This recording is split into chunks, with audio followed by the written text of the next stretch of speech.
नमस्कार दोस्तों, मैं दिपेश पंड्या, प्राध्यापक हिंदी, इस ऑडियो विजुअल क्लास में आपका हार्दिक स्वागत और अभिनंदन करता हूं। आज से हम प्रतिदिन किसी व्याकरण के किसी एक विषय पर बातचीत करेंगे। मैं कोशिश करूंगा कि आपको उस टॉपिक के बारे में संबंधित सारी जानकारी दे दूं। आज मैं अपनी बात शुरू कर रहा हूं संधि से। सबसे पहले हम बात करते हैं संधि की परिभाषा के बारे में कि संधि किसे कहते हैं। तो व्याकरणकारों ने संधि की परिभाषा में कहा है कि दो वर्णों के मेल से उत्पन्न विकार को संधि कहते हैं। दो वर्णों के मेल से उत्पन्न विकार को संधि कहते हैं। इसमें दो बातें कही गई हैं।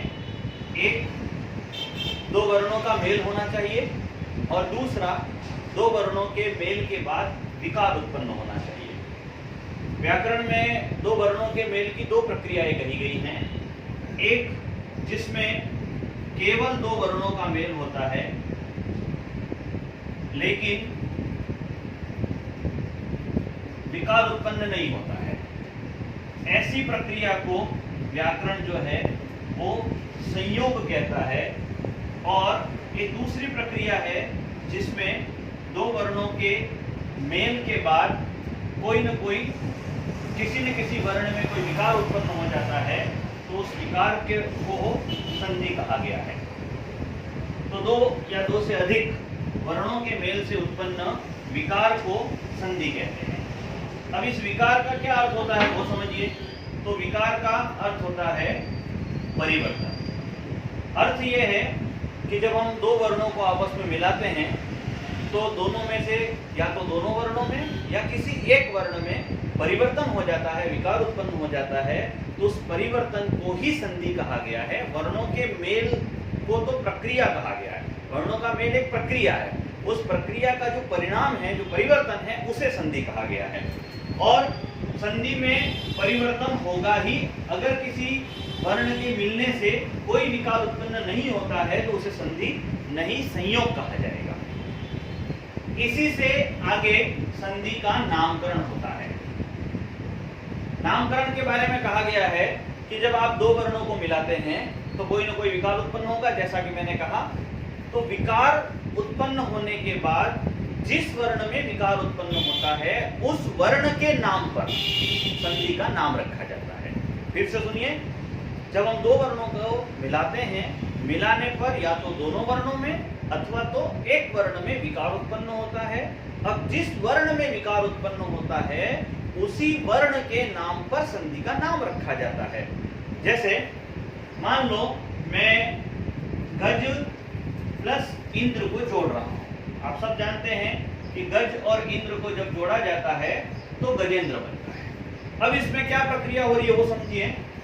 गज के ज में से अ निकल रहा है और इंद्र का ई निकल रहा है। जब इन दोनों वर्णों को आपस में मिलाया जाता है तो परिणाम रूप में ए बन रहा है, यानी अ और ई दोनों मिलकर ए बना रहे हैं। अब मैंने ये कहा कि जब हम दो वर्णों को आपस में मिलाएं और मिलाने पर जिस वर्ण में परिवर्तन होता है उस वर्ण के नाम पर संधि का नाम रखा जाता है। अब यहाँ आप देख रहे हैं कि इन दो वर्णों को आपस में मिलाया गया है और विकार उत्पन्न किया गया है। ये विकार उत्पन्न हुआ है और विकार अ और ई में उत्पन्न हुआ है। ये दोनों मिलकर ए बन गए हैं। और चूंकि अ और ई दोनों स्वर हैं, मतलब स्वर में विकार उत्पन्न हुआ है, इस कारण गजेंद्र जो है वो स्वर संधि का उदाहरण है।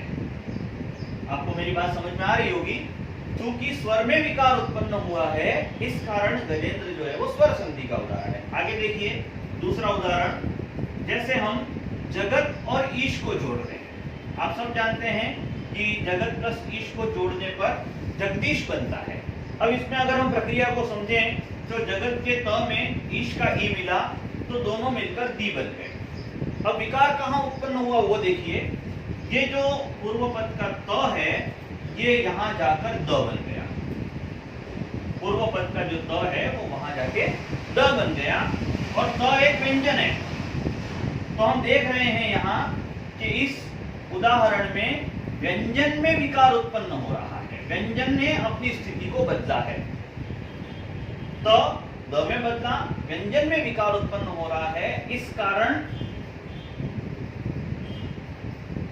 जगदीश जो है वो व्यंजन संधि का उदाहरण कहलाता है। तीसरी बात करें, जैसे हम जोड़ते हैं मनः प्लस रंजन, इस मनः प्लस रंजन से मनोरंजन बनता है। अब यहां हम देखें तो इस मनः का जो विसर्ग है वो यहां जाके ओ रूप में परिवर्तित हो गया है। ये जो है वो इसको विसर्ग कहते हैं, आप जानते ही हैं।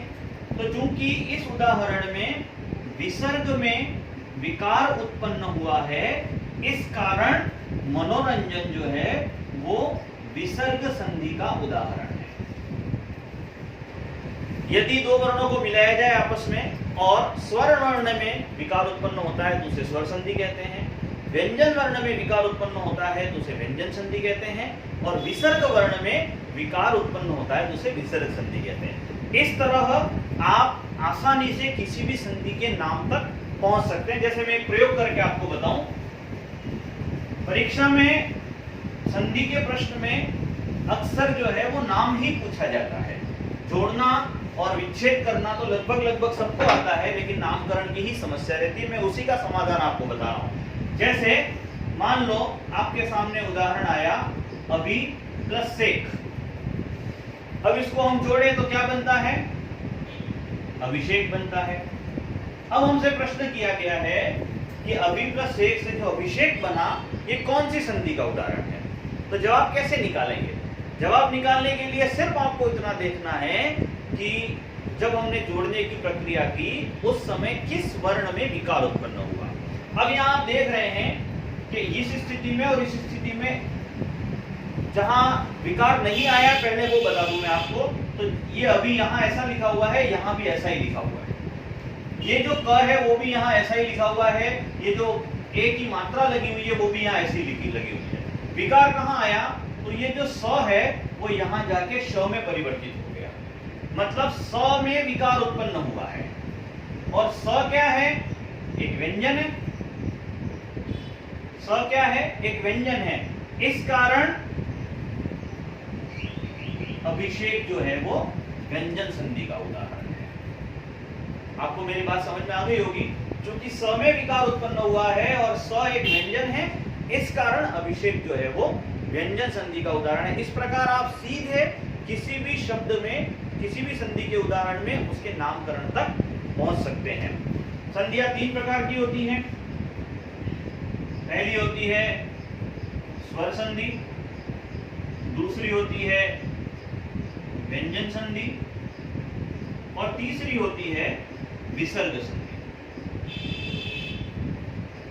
परीक्षा में मैं नामकरण की आपसे बात कर रहा था, तो व्यंजन संधि और विसर्ग संधि का जब प्रश्न आता है तो हालांकि इसमें बहुत सारे सूत्र हैं। संस्कृत में इसको व्यंजन संधि को भी भागों में पढ़ाया जाता है, विसर्गों को भी भागों में पढ़ाया जाता है, लेकिन हिंदी में सूत्र तो हम सब पढ़ते हैं, लेकिन वो सब व्यंजन संधि और विसर्ग संधि के नाम से ही पढ़े जाते हैं। व्यंजन संधि में कई सूत्र आते हैं, विसर्ग संधि में भी कई सूत्र आते हैं। उन सबको हमें समझना होता है संधि करने के लिए, तोड़ने के लिए, जोड़ने के लिए। लेकिन जहां तक नामकरण की बात आती है, हमें व्यंजन और विसर्ग के उदाहरण को व्यंजन और विसर्ग संधि का ही कहना पड़ता है।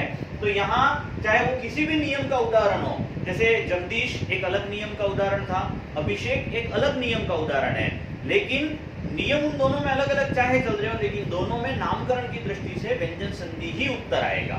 वैसे ही विसर्ग है, अभी मैंने मनोरंजन बताया था।